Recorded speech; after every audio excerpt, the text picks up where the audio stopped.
Okay, meron naman tayo ditong Innova na gagawin guys, no? So palamigin natin to ulit kasi di na daw malamig. So ito yung preyon niya. Hindi pa yan nagandar. 20 na lang yung kanyang preyon guys, no?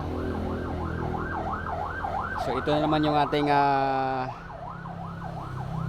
i-backclass yung dashboard para ma-check natin yung evaporator. So dalawa itong evaporator niya, sa harap at saka sa likod. So yung sa likod, easy na naman mag-backclass niya, no? So unahin natin yung sa front na babaklasin. Ayan. So yung mga trabaho natin, mga fast forward yan. So di tayo nag-video ng mga pagbaklas-baklas ng dashboard kasi sobrang haba yung ating video. At saka ano na natakada yung customer natin sa sobrang tagal, no? Kasi yung point natin dito ay ma-share natin yung anong sira ng aircon.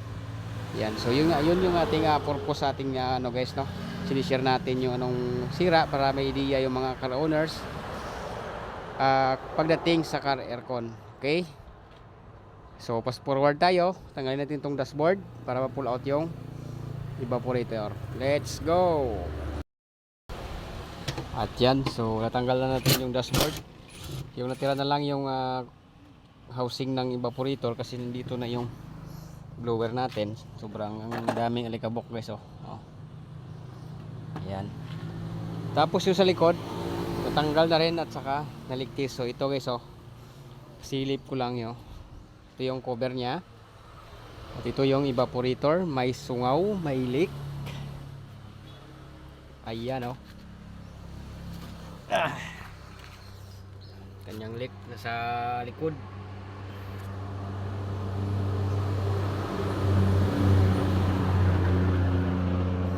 Sa likod ng tubo. Okay, confirm may leak yung sa likod, no. Okay, so wait lang natin tong sa front para ma-electis din natin. So okay, ito na yung cover nya, housing nya. Ayan, tanggalin natin yung evaporator.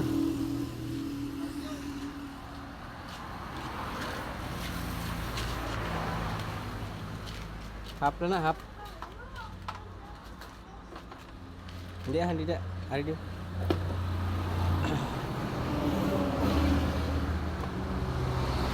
Paano na yun?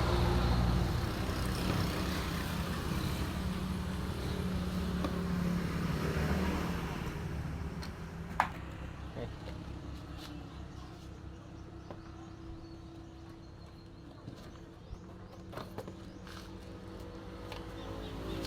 Wala. Kuha na yung expansion valve para ma-oslo siya. Ay, ay.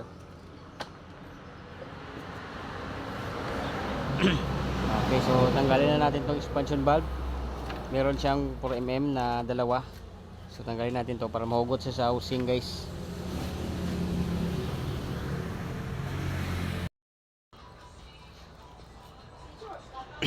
Okay, so yung may problema dito guys, no, is yung sa likod na evaporator, no. So yung sa front walang problema. So nagkausap kami ng customer kasi ang evaporator na to guys, no, wala siyang leak sa ngayon, no. Pero tapos hindi natin alam kung ilang buwan ba o weeks or years yung tatagal niya. Kasi naisip namin baka siyempre pinalitan namin yung sa likod din, ito yung wala. Baka sa next ito naman yung magka problema. So yung concern dito is yung sobrang hirap tanggalin ng dashboard. So kapag nasira to, sira naman ulit yung dashboard. So sobrang hassle sa baklas, no. So nag-decision sa guys na palitan na rin tong sa front. So dalawa yung palitan natin. Siya do, bandar. So dalawa yung palitan natin, bali sa harap na evaporator and din sa likod. So ito yung sa likod, sa front. So ito yung unahin natin na ikabit. Yan. So next natin is yung sa likod. Ito yung nang bago. Dalawa yung ating ipapalit natin.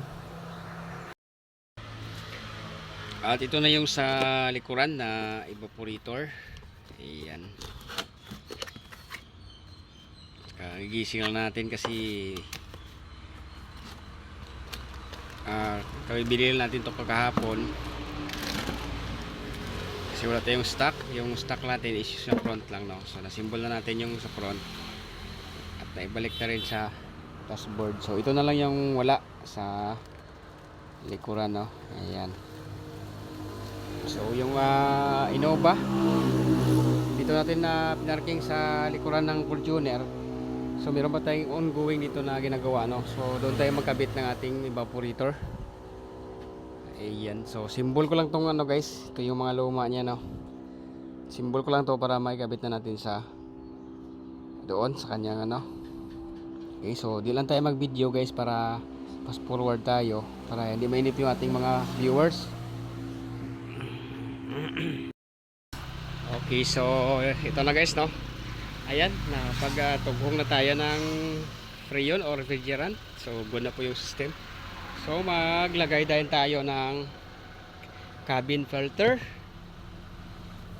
Okay, so dito lang natin ilagay sa loob.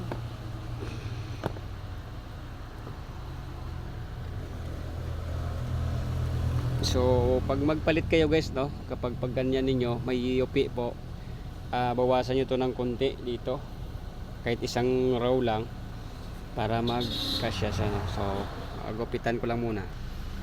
So ito na guys, na bawasan ko na kasi pag ganyan ninyo ayaw pumasok, huwag nyo pong ipilitin kasi mayupi yan doon sa loob. So useless yung filter, parang wala na yung filter kasi papasok din yung alikabok. Ayan. So dapat fit siya at swabe ipasok. Ayan. Kasi merong filter na medyo kapit pa yung mga replacement na ano, mura lang sa Shopee or na maibibenta ngayon, no? So may kunting adjustment siya.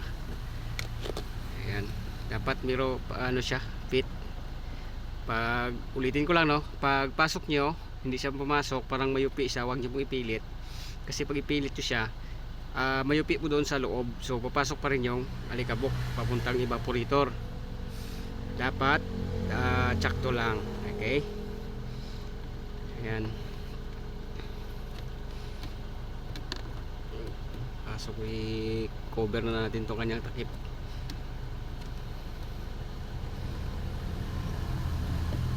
Yan, good na. Okay, so good na po yung ating Innova guys, no? Ayan. So dito yung evaporator, nakita ninyo, no, wala siyang leak, pero nag-suggest tayo na palitan na lang, baka hindi tatagal. So pag hindi tatagal, magka-problema ulit. So yun, baklas na naman tayo ng buong dashboard. Ayan, so yun yung ating resulta ng ating pag-ano. So di tayo nag-locate sa mga flarings siya dito kasi bawal masira yung ano niya. Ayan, so lagyan na lang yan ng ano kasi maraming alikabok yung ano.